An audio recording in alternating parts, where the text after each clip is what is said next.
എൻ്റെ business start ചെയ്തത് 1995-ലാണ്. 16 വർഷം പൂർത്തിയായി. നല്ലൊരു വ്യവസായി അല്ലെങ്കിൽ ഒരു എൻ്റർപ്രനർ ആകണം എന്നുള്ളൊരു ജീവിതാഭിലാഷമായിരുന്നു. അതിന് അടിസ്ഥാനപരമായി ഒരു ഓർഗനൈസേഷൻ ആവശ്യമാണ്. അതുകൊണ്ട് ഞാൻ 1995-ൽ എൻ്റെ ഓർഗനൈസേഷൻ തുടങ്ങുകയും അതിനുശേഷം തുടർന്ന് പല ഓർഗനൈസേഷനുകൾ സ്റ്റാർട്ട് ചെയ്യുകയും അത് നല്ല വിജയത്തിലേക്ക് എത്തിക്കുവാനും എനിക്ക് കഴിഞ്ഞു. ബിസിനസ്സിൻ്റെ വിജയം അത് എൻ്റർപ്രനറുടെ കരങ്ങളിൽ തന്നെയാണ്. ഒന്നാമതായിട്ട് സത്യസന്ധമായ ബിസിനസ് ചെയ്യാൻ തയ്യാറാണെങ്കിൽ തീർച്ചയായിട്ടും വിജയം നിശ്ചയമാണ്. രണ്ടാമത് സോഷ്യൽ കമ്മിറ്റ്മെൻറ്റോടുകൂടി പ്രോഫിറ്റബിലിറ്റി ഉള്ള ബിസിനസ്സുകൾ മാത്രം ചെയ്യാൻ ശ്രമിക്കുക. ഈ രണ്ട് കാര്യങ്ങൾ ശ്രദ്ധിച്ചാൽ ഏതൊരു എൻ്റർപ്രനറും സക്സസ്ഫുൾ ബിസിനസ്മാൻ ആയിത്തീരും എന്നാണ് എൻ്റെ വിശ്വാസം. എൻ്റെ ബിസിനസ്സിൻ്റെ രഹസ്യങ്ങളിൽ ചിലത് ഞാൻ വിശ്വസിക്കുന്ന ചില കാര്യങ്ങൾ. ഒന്ന്, ഫിനാൻഷ്യൽ ഡിസിപ്ലിൻ.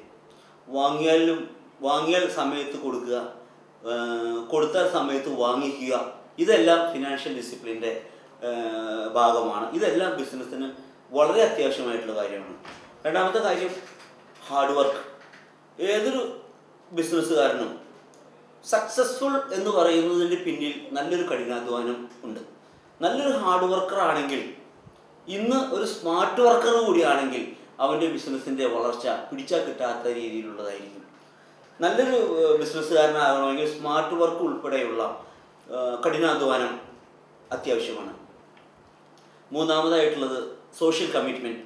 നമുക്ക് ഉണ്ടാകുന്ന ബിസിനസ്സിൻ്റെ ലാഭത്തിലെ ഒരു നിശ്ചിത ശതമാനം ജീവകാരുണ്യ പ്രവർത്തനങ്ങൾക്കും സാധുക്കളെ സഹായിക്കാനും ഹെൽപ്പിംഗ് ഹാൻഡ് പോലെ പ്രവർത്തിക്കാനും കഴിഞ്ഞാൽ തീർച്ചയായിട്ടും മുകളിലിരിക്കുന്ന നമ്മളെന്നെ വിശ്വസിക്കുന്ന ദൈവത്തിൻ്റെ അനുഗ്രഹം നമ്മളിലുണ്ടാകും. നമ്മുടെ ബിസിനസ് തഴച്ചു വളരും എന്ന കാര്യത്തിൽ ഒരു സംശയമില്ല.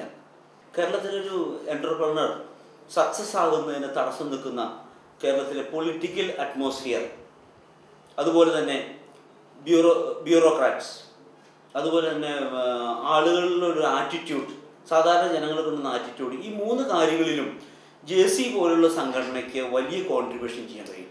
ഒന്ന്, ഇവിടെ നമ്മൾ സാധാരണ ഒരു എൻ്റർപ്രനർ ഫേസ് ചെയ്യുന്ന ഒത്തിരി പ്രശ്നങ്ങൾ പൊളിറ്റിക്കൽ ഇൻഫ്ലുവൻസ് കൊണ്ടും അതുപോലെ തന്നെ ബ്യൂറോക്രാറ്റ്സിൻ്റെ ഇടപെടൽ കൊണ്ടും പിന്നെ സാധാരണ ജനങ്ങളുടെ ആറ്റിറ്റ്യൂഡിലുള്ള വ്യത്യാസങ്ങൾ കൊണ്ടും പല കാര്യങ്ങളും വളരെയധികം താമസത്തോടുകൂടി കാലതാമസം അനുഭവപ്പെട്ടും നടക്കാതെയും പോകുന്നുണ്ട്. ഇങ്ങനെയുള്ള മേഖലകളിലൊക്കെ JCക്ക് പ്രവർത്തിക്കാൻ സാധിക്കുമെന്നാണ് എൻ്റെ വിശ്വാസം. ഈ പഞ്ചായത്തുകളിലും മുനിസിപ്പാലിറ്റിയിലും കോർപ്പറേഷനുകളിലും തിരഞ്ഞെടുക്കപ്പെടുന്ന ജനപ്രതിനിധികൾക്ക് നല്ല തരത്തിലുള്ള ട്രെയിനിങ്ങും മോട്ടിവേഷൻ ക്ലാസ്സുകളും കൊടുത്തുകൊണ്ടും ഒപ്പം തന്നെ ഉദ്യോഗസ്ഥന്മാരൊക്കെ ഓരോ ഗ്രൂപ്പായി തിരുത്തി അവരുടെ പൊസിഷൻ അനുസരിച്ച് കാറ്റഗറൈസ് ചെയ്ത് അവർക്ക് പ്രത്യേക ട്രെയിനിങ്ങുകൾ കൊടുത്തുകൊണ്ടും കോളേജ് തലങ്ങളിലും യുവാക്കളുടെ ഇടയിലും ട്രെയിനിങ് പ്രോഗ്രാംസും പേഴ്സണാലിറ്റി ഡെവലപ്മെൻറ്റ് പ്രോഗ്രാംസും കണ്ടക്ട് കൊണ്ടും JCക്ക് ഈ സമൂഹത്തിന് ഒത്തിരി നന്മകൾ ചെയ്യാൻ സാധിക്കുമെന്നാണ് ഞാൻ വിശ്വസിക്കുന്നത്. എൻ്റെ മനസ്സിലുള്ള JC തീർച്ചയായിട്ടും ഇന്ത്യയുടെ നന്മയ്ക്ക്, കേരളത്തിൻ്റെ നന്മയ്ക്ക്, നമ്മുടെ നാടിൻ്റെ നന്മയ്ക്ക് വേണ്ടി പ്രവർത്തിക്കുമെന്നുള്ളതാണ് ഞാൻ ആശംസിക്കുന്നത്. 2011 JCIയുടെ യുവ സംരംഭകനുള്ള അവാർഡിന് ഞാൻ അർഹനായതിൽ ഞാൻ അഭിമാനിക്കുന്നു. എനിക്ക് വളരെയധികം സന്തോഷമുണ്ട്. താങ്ക്സ്.